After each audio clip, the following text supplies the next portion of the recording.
லட்சுமி உயிரோடு இருக்கிறதுனால நாட்டாம குடும்பம் சந்தோஷமாயிட்டாங்க. அந்த ஜான்சி செத்ததை பத்தி அவங்களுக்கு எந்த கவலையுமே இல்ல. இன்னைக்கு எங்க நாட்டாம வீட்டு செல்ல குட்டீஸ் அர்ஜுனுக்கும் அமருக்கும் பர்த்டே. ஜீ தமிழ் ஜூனியர் சூப்பர் ஸ்டார்ஸ் இந்த பர்த்டே ஃபங்க்ஷன்ல கலந்துக்க வர போறாங்க.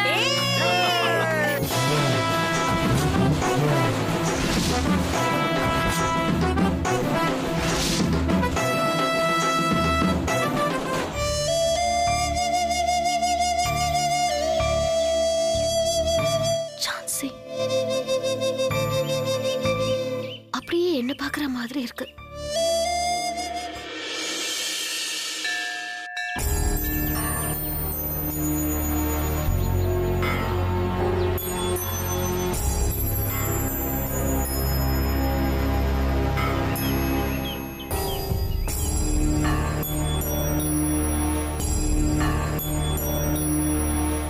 உத்தரவு வந்துடுச்சு, கேளுமா.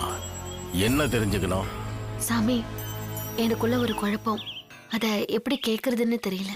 கேட்டாதானே குழப்பம் தீரும். இல்ல சாமி, நான் இது வரைக்கும் எனக்கு எந்த உறவுமே இல்லைன்னு தான் நினைச்சிட்டு இருந்தேன். கொஞ்ச நாளைக்கு முன்னாடி தான் என் கூட பிறந்த ஒருத்தர் இருக்காங்கிறத பத்தி தெரிய வந்தது.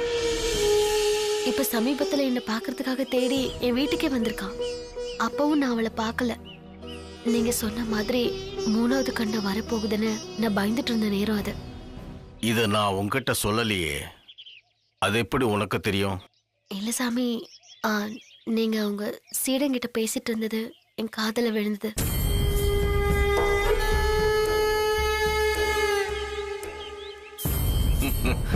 சரி, மேல சொல்லு. அன்னைக்கு வீட்டை விட்டு குழந்தைக்கு உடம்பு முடியலன்னு டாக்டர் பார்க்க போயிருந்தேன்.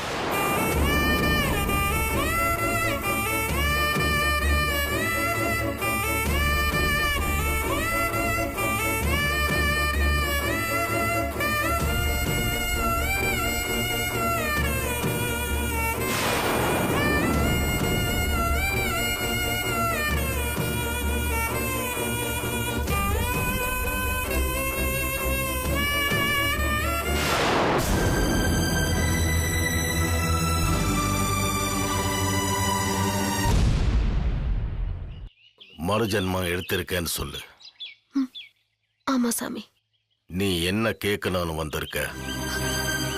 ஏ சாமி, எனக்கும் ஜான்சிக்குமான இந்த கண்ணாமூச்சி ஆட்டம் எதுக்காக நடந்தது?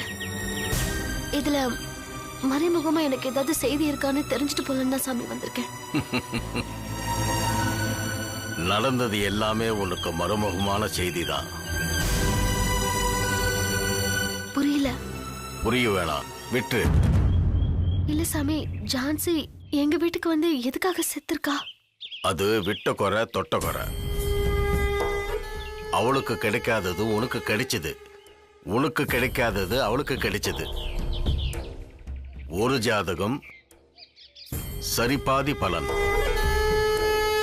ஒருத்தரா பிறந்திருக்க வேண்டியவ ரெண்டா பிரிஞ்சதுனால வந்த கோளாறு இது.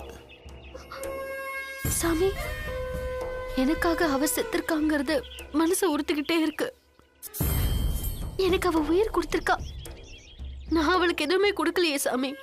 உனக்கு நீதி கிடைச்சது, அவளுக்கு வீதி கிடைச்சது.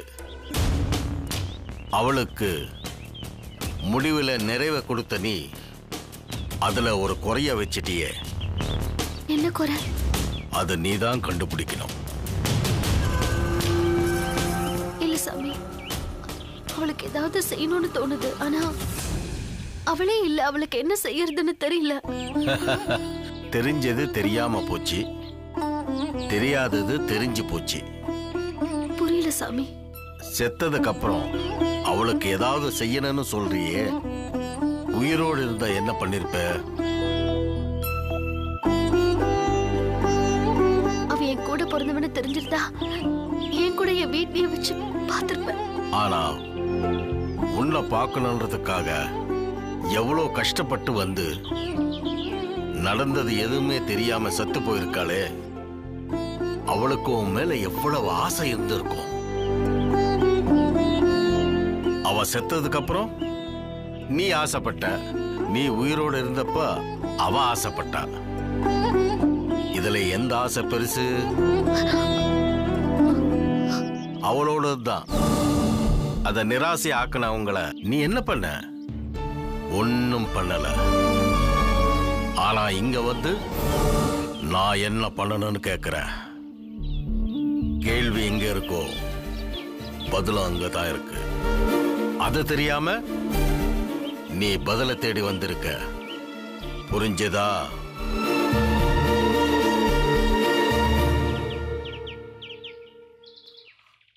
அடுத்தது என்ன கேட்க போற? சாமி, என் குடும்பமே என்னால நிறைய கஷ்டப்பட்டுருச்சு. இப்பதான் கொஞ்சம் நிம்மதியா இருக்கு. இந்த பிரச்சனைலாம் எப்ப முழுசா சரியாகும்னு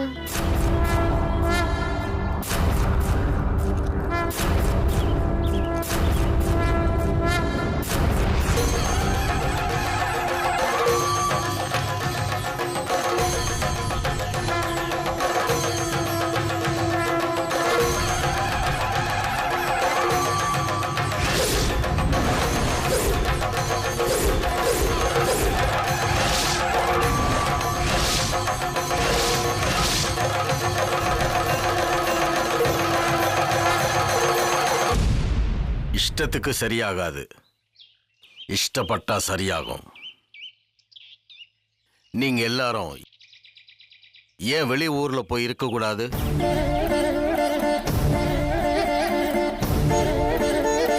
என்ன சாமி, எங்க வீட்டை விட்டுட்டு எப்படி வெளியூருக்கு போய் இருக்க முடியும்? இருக்கிறதுனால கேக்குறேன். இல்லன்னா என்ன பண்ணுவ?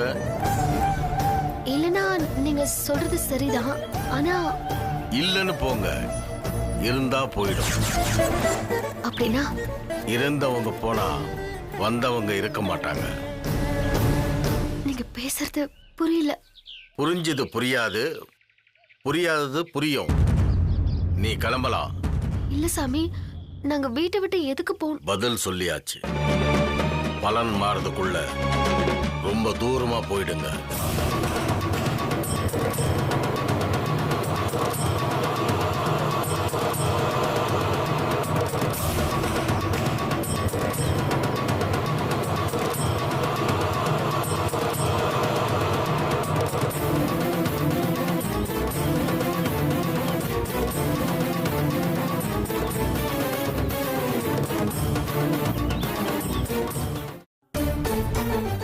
எங்க லக்ஷ்மி அக்கா சாமியாரை போய் பார்த்தாங்களாம்.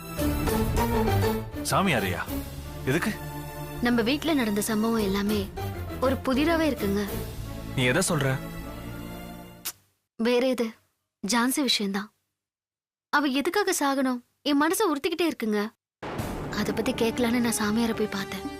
என்ன சொன்னாராம்? அது ஏதோ விட்டுக்குற தொட்டக்கரையாம், விதிக்கப்பட்டுதான். அதனாலதான் இப்படி நடந்துதான். நீ அவளோட பிறந்த, அவளை பிரிஞ்சு நீ ஒரு பக்கமும் அவ ஒரு பக்கமும் போயிட்டா. அதான் விட்டக்குறை தொட்டக்குறைன்னு இங்க வந்து அவ உனக்கு பதிலா செத்துருக்கா.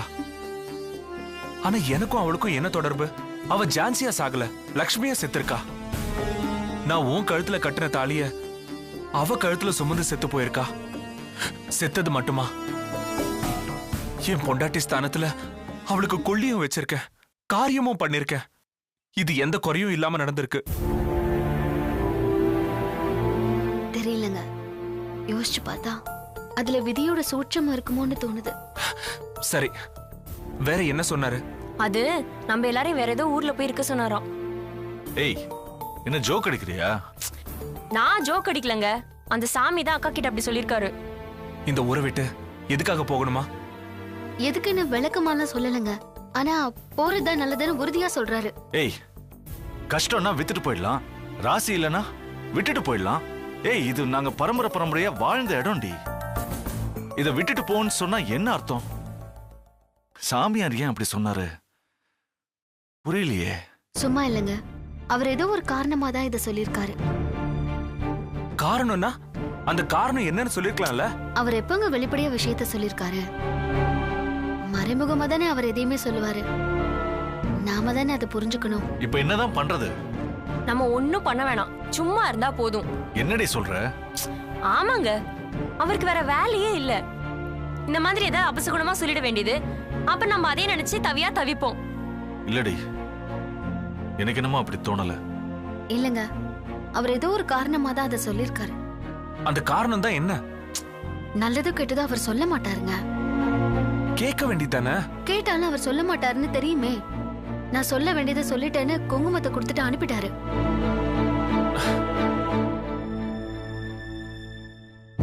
ஒரேடியா ஊரை விட்டு போயிட சொல்லிட்டாரா, இல்ல கொஞ்ச நாள் இருந்துட்டு திரும்ப வர சொன்னாரா? அவர் போயிருங்கன்னு தான் சொன்னாராம், வரத பத்தி எதுவும் சொல்லலையாம். அப்போ இந்த ஊரை விட்டு எல்லாரும் போங்கன்னு சொன்னதா தானே அர்த்தம்? அது அர்த்தமா குதர்க்கமான்னு தெரியலையே. ஏய், கிண்டல் அடிக்காதானோ. சாமியார் சொன்னார்னா அதுல ஒரு அர்த்தம் இருக்கும், அது நடக்கும். இங்க பாருங்க, அவர் சொன்னது எல்லாமே நடந்திருக்கு. எனக்கு சொன்ன 2 கண்டமும் நடந்திருக்கு. கர்மம் செய்வீங்கன்னு சொன்னாரு, அதுவும் நடந்திருக்கே. ஆனா அப்பா இதுக்கு ஒத்து வருவாரான்னு தெரியலையே. டவுட்டே இல்ல, அவர் கண்டிப்பா ஒத்துக்க மாட்டாரு. அது எனக்கும் தெரியுங்க. இருந்தாலும் மாமா ஒத்துக்க வைக்கணும். அதுக்கு என்ன வழியோ அதை யோசிங்க. சரி, சொல்லி பார்க்கலாம். வாங்க. உங்க ஆசையும் கெடுப்பானே, வாங்க போய் பேசலாம். இது நடக்கவே நடக்காது. போய் எல்லாரும் வேலையை பாருங்க.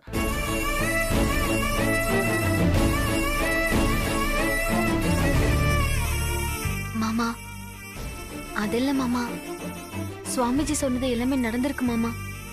இது வரைக்கும் அவர் சொன்னது எல்லாமே நடந்திருக்குதான். அவர் சொன்னதை கேட்டுதான் நானும் இது வரைக்கும் வாழ்ந்திருக்கேன். அப்புறம் என்ன மாமா, அவர் சொன்ன மாதிரி நம்ம எல்லாருமே கோயம்புத்தூருக்கே போயிடலாமே. லட்சுமி, இந்த ஒரு விஷயத்தை மட்டும் என்னால ஒத்துக்கவும் முடியாது, செய்யவும் முடியாது. எந்த காரணத்துக்காகவும் நான் இந்த மண்ணை விட்டு மட்டும் வரவே மாட்டேன்.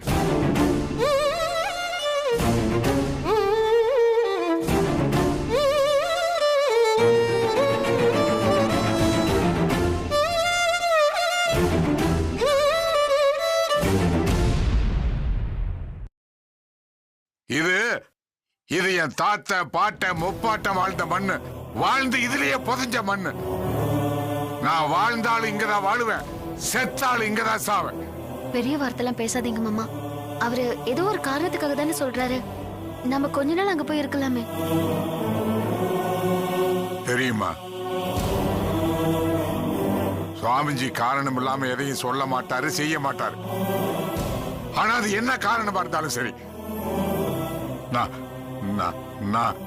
நான் இங்க இருந்து இந்த மண்ணை விட்டு நான் போகவே மாட்டேன். அப்பா, எல்லாம் தெரியும்பா, இருந்தாலும் போக மாட்டேன்னு சொன்னா என்ன அர்த்தம்?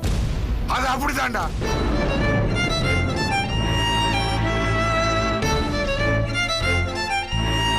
அதுதான் இந்த மண்ணோட பாக்கியமே. நம்ம பரம்பரையில பிறந்தவங்களுக்கு இந்த மண்ணு தாண்டா 2வது உசுறு. உங்களுக்கு இந்த காலத்து பசங்களுக்கு அது புரியாதுடா, புரியாது, விளங்காது. நான் சின்ன பையனா இருக்கிறப்போ எங்க அப்பா கையை பிடிச்சு நடந்து போவேன். அப்ப ஊரே அவரை பார்த்து கையெடுத்து கும்பிடும். எனக்கு அது எவ்வளவு ஆச்சரியமா இருக்கு தெரியுமா? நான் எங்க அப்பாட்ட கேட்பேன், என்னப்பா எல்லாருமே உங்களை பார்த்து இப்படி கையெடுத்து கும்பிடுறாங்களேன்னு கேட்பேன். டே நாச்சிமுத்து, இது என் அப்பன் பாட்டன் அவங்க எல்லாம் சேர்த்து வச்ச சொத்துடா, அதனாலதான் என்ன கும்பிடுறாங்க. அந்த பேரை நான் காப்பாத்துனா நாளைக்கு உன்னை கும்பிடுவாங்க, நீ காப்பாத்துனா உன் பிள்ளைகளை கும்பிடுவாங்கன்னு சொன்னார்.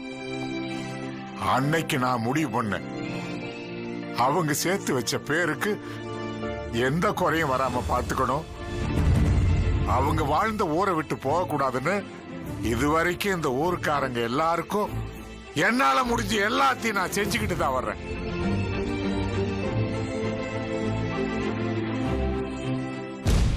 என் உசுர் இருக்கிற வரைக்கும் நான் செஞ்சுட்டு தான்டா சாவேன்.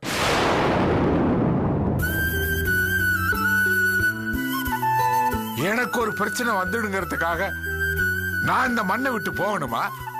போக மாட்டேன், போகவே மாட்டேன். என்னால சுயநலமா அப்படி வாழ முடியாது. நம்ம பரம்பரையா அப்படி வாழ்ந்தது கிடையாது. என்னப்பா இப்படி சொல்றீங்க? இந்த ஊருக்காக உங்க குடும்பத்தை அப்படியே விட்டுருவீங்களா? நான் மட்டும்தான்டா வரலைன்னு சொன்னேன். உங்களை போக வேண்டாம் நான் சொல்லல, தடுக்கலையே.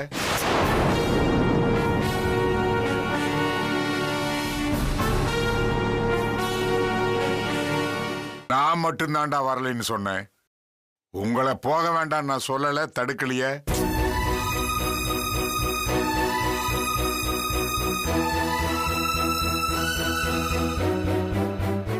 அப்பா, உங்களை விட்டுட்டு நாங்க போய் என்ன பண்றது? டேய், சுவாமிஜி சொன்ன மாதிரி நீங்க எல்லாரும் கொஞ்ச நாள் கோயம்புத்தூர்லயோ இல்ல வேற எங்காவது இருந்துட்டு வந்துருங்க. எல்லாம் சரியானதுக்கு அப்புறம் நம்ம எல்லாரும் ஒண்ணு சேர்ந்துக்குவோம். என்ன மாமா பேசுறீங்க? உங்களை விட்டுட்டு நாங்க போய் என்ன பண்ண போறோம்? அதுவும் இல்லாம சுவாமிஜி நம்ம எல்லாரையும் தான் ஊரை விட்டு போக சொன்னாரு. எனக்கு என்ன ஆனாலும் பரவாயில்ல. நீங்கெல்லாம் மாமா, உங்களை விட்டுட்டு எங்களுக்கு கிடைக்கிற எதுவுமே எங்களுக்கு வேண்டாம் மாமா. நீங்க வந்தா மட்டும் போதும். இல்லனா எது நடந்தாலும் நம்ம எல்லாருமே சேர்ந்து சந்திக்கலாம். லட்சுமி,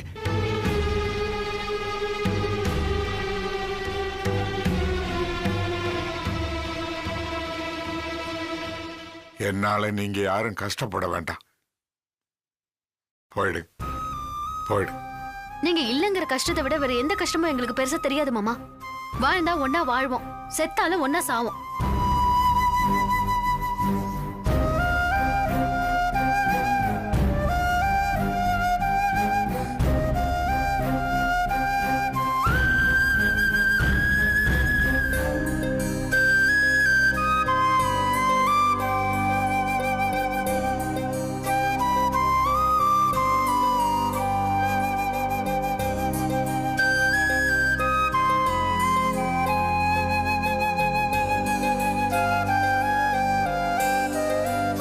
என்ன வள்ளியம்மா, நீ மட்டும் எதுவும் பேசாம இருக்க? எனக்கு உங்களை பத்தி தெரியுங்க. இந்த விஷயத்தை பத்தி நான் பேசி எதுவும் நடக்க போறதில்ல. அதான் அடுத்த தலைமுறை பேசட்டோன்னு விட்டுட்டேன். வள்ளியம்மா, சுவாமிஜி சொன்னா சொன்னபடி நடக்கும். நம்மளை எதுக்காக அவர் ஊரை விட்டு போக சொல்லணும்? ஏன் அங்க இருக்க கூடாதுன்னு நினைக்கிறாருன்னு தெரியல.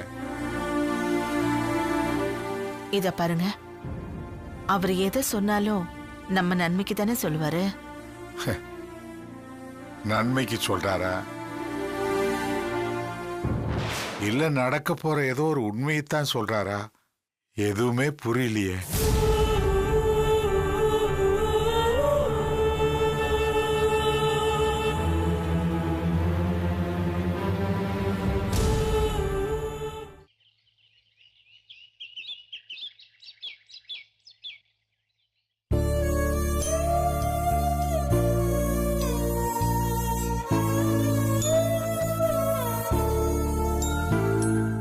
பார்க்கணுன்றதுக்காக எவ்வளோ கஷ்டப்பட்டு வந்து நடந்தது எதுவுமே தெரியாம சத்து போயிருக்காளே, அவளுக்கு உன் மேல எவ்வளவு ஆசை இருந்திருக்கும். அத நிராசை ஆக்கின அவங்கள நீ என்ன பண்ண? ஒன்னும் பண்ணல.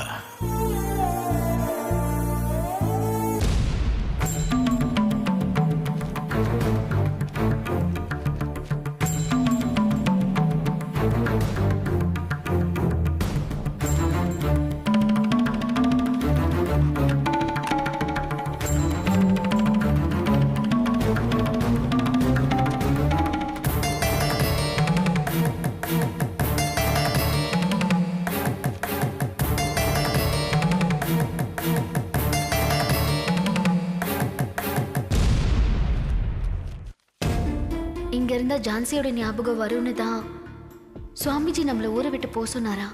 சச்சா, இருக்காது. உனக்கு நீதி கிடைச்சிருச்சு, ஆனா ஜான்சிக்கு கிடைக்கலன்னு சொன்னாரே. ஜான்சிக்கு நீதி கிடைக்கணும்னா என்ன பண்ணலாம்?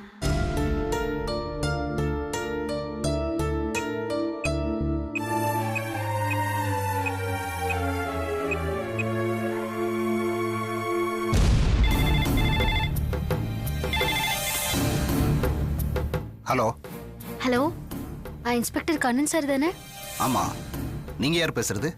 சார், நான் லக்ஷ்மி பேசுறேன், நாட்டாமையோட மருமக.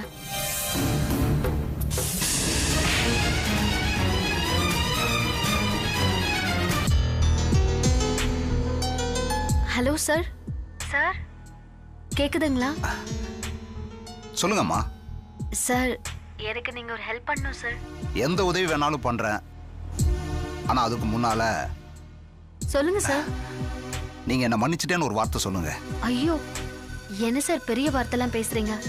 நான் எதுக்கு சார் உங்களை மன்னிக்கணும்? சீரியஸா தாங்க சொல்றேன். நான் உங்களை ஜான்சின்னு நினைச்சு போலீஸ் ஸ்டேஷன்ல வச்சு அடிச்சு துன்புறுத்தி இருக்கேன். அது நான் தெரியாம பண்ணது. அதுக்கு தான் மன்னிப்பு கேட்கறேன். என்ன சார் அதான் தெரியாம பண்ணதுன்னு சொல்றீங்களா? அப்புறம் எதுக்கு சார் மன்னிப்பு கேக்குறீங்க? இருந்தாலும் எனக்குள்ள ஒரு குற்ற உணர்ச்சி. நீங்க மன்னிச்சிட்டேன்னு சொன்னாதான் அது தீரும். என்ன சார் என் குடும்பத்துக்காக தானே எல்லாமே பண்ணீங்க. மன்னிச்சிட்டேன் சார். இது போதுங்க. நீங்க ஏதோ உதவி கேட்டீங்களே. சார் அது நான் இன்ஸ்பெக்டர் கண்ணன் தான் பேசுறேன். சொல்லுங்க, என்கிட்டயே சொல்லுங்க. இல்ல சார் கோர்ட்ல ஜான்சியோட லவர்னு ஒருத்தர் அரெஸ்ட் பண்ணி கூட்டிட்டு வந்தீங்களே. ஆமா, சக்ரி. சக்ரி. அவரை கொஞ்சம் நான் பார்க்க முடியுமா சார்? சக்ரியவா? என்ன விஷயமா? இல்ல சார் ஜான்சி என் கூட பிறந்தவன்னு அவர் சொன்னார்ல, அதான் அவளை பத்தி கொஞ்சம் தெரிஞ்சுக்கலான்னு. இல்ல சார் எனக்காக அவ செத்துருக்கா. அதான்.